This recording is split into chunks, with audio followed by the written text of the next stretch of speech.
pain did not enter your life by accident. It was never a flaw in the design, never a punishment handed down by chance. Pain is a gate, placed deliberately, and you were meant to stand before it long before you learned how to avoid it. You were taught to believe that pain signals failure, that discomfort means something has gone wrong. But pain arrives precisely when something important is about to begin. You live in a world obsessed with escape. Every sharp edge is padded. Every ache is numbed. Silence is filled before it can speak. Comfort is treated like wisdom, and avoidance is praised as intelligence.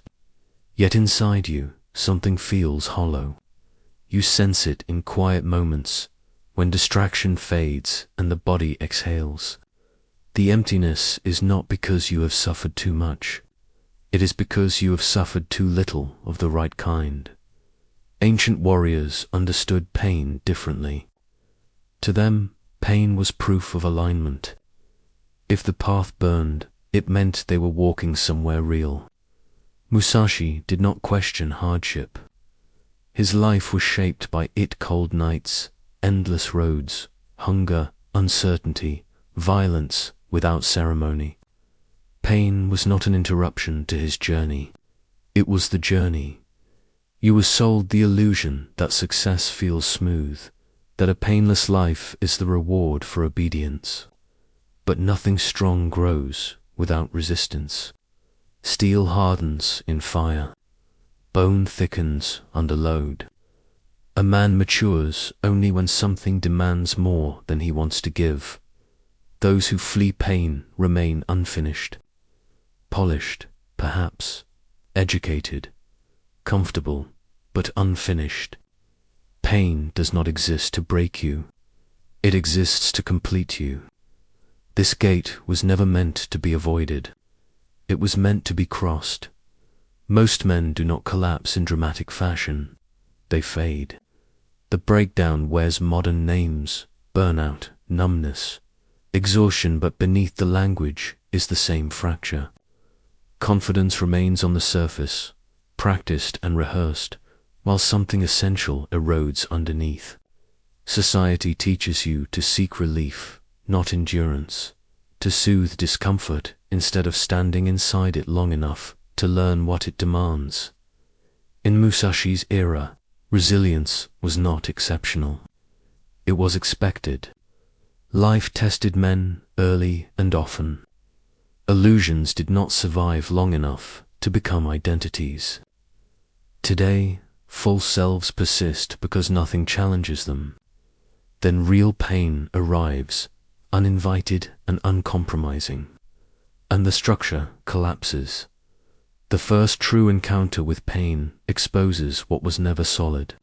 Borrowed confidence fractures. Inherited beliefs dissolve. Identities built for approval fail under pressure. Strength feels rare because it is not natural. It is constructed slowly through refusal to abandon yourself when quitting feels justified. Most men never quit outwardly. They quit quietly. Standards lower, ambition softens. The body continues, but the spirit withdraws. This internal surrender carries a private shamatha, kind that corrodes self-respect without leaving evidence. Musashi endured because he accepted this truth early. Strength is not given. It is built, and it is built by staying when everything in you asks for escape. Pain separates you from the crowd without asking permission. When suffering deepens, voices fade. Advice becomes useless. Encouragement feels thin. Pain cannot be shared, delegated, or explained away. It must be carried alone. Musashi walked this road willingly, detached from belonging, not out of bitterness, but necessity. The crowd celebrates results, not process. It applauds victory, not endurance. Struggle tolerated too long becomes uncomfortable to witness. Support thins. Distance grows. Pain reveals this truth quickly. Belonging has conditions. Loneliness is not punishment. It is refinement. Alone, excuses dissolve. You hear your own thoughts without interference. The mind stops performing and starts revealing. Weak men fear solitude more than death because solitude removes distraction. It forces confrontation. Musashi accepted loneliness as the furnace of self-knowledge. Detached from approval, he gained clarity. No audience meant no performance, only reality. Pain stripped him of dependency and replaced it with inner authority. This is why pain isolates, not to harm you, but to introduce you to yourself without witnesses. There are no born warriors. Strength is not inherited through blood or temperament. Endurance is not a trait. It is a decision, repeated until it becomes identity. Musashi chose hardship again and again, not because he loved suffering, but because he understood the cost of avoidance. Pain becomes familiar when you stop resisting it. Familiarity dissolves fear. Modern men wait to feel ready. They wait for motivation, confidence, certainty. Ancient men moved first and allowed strength to follow. Staying when escape is possible changes you. Each decision to endure reinforces who you are becoming. Musashi stayed, not once, not dramatically, endlessly, in rain, hunger, boredom, and risk. Endurance is not heroic. It is deliberate, and once chosen enough times, it no longer feels like effort. It feels like truth. Musashi spoke little about what shaped him most. His silence was deliberate. The secret behind his victories was never technique or strategy. It was inner order, forged through sustained pain. Wisdom hides in experience because words cannot transmit endurance. Pain sculpts the mind when allowed to work. Merely surviving pain teaches nothing. Using pain refines perception. Musashi allowed suffering to strip illusion, sharpen awareness, and reorder priorities. This is why the secret remains unspoken. It cannot be explained. It must be lived. Suffering removes excess. When pain is present, truth surfaces. You see what matters. You see what does not.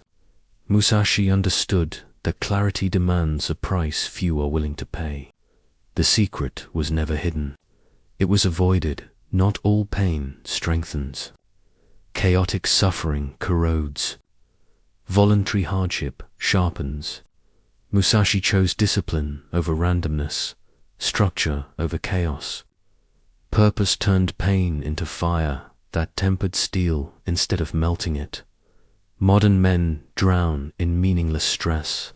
Endless pressure without direction exhausts the soul. Pain guided by purpose creates order. Structure protects the mind from collapse. Pain without meaning breaks men. Pain with direction transforms them. Musashi knew the difference. He chose carefully, and that choice preserved him. Resistance multiplies suffering. Acceptance neutralizes it. Musashi stopped labeling hardship as enemy. He did not welcome pain, but he stopped fighting its existence. Emotional sobriety replaced reaction. Pain lost its dominance when it was no longer resisted. Strength expressed itself as calm presence. Endured experience carries quiet authority. Musashi did not chase control. He embodied stillness. The man who no longer resists cannot be easily shaken. Pain passes through him without taking command. Pain completes its lesson when it no longer frightens you. Identity forged through endurance stands without decoration. Freedom emerges when comfort is no longer required. Musashi's final state was alignment. Strength without aggression. presence without display. Pain became companion, not enemy. This is what waits on the other side. Not relief, not ease, clarity, grounding, a calm that cannot be borrowed or stolen. Pain remains, but it no longer owns you. You walk with it,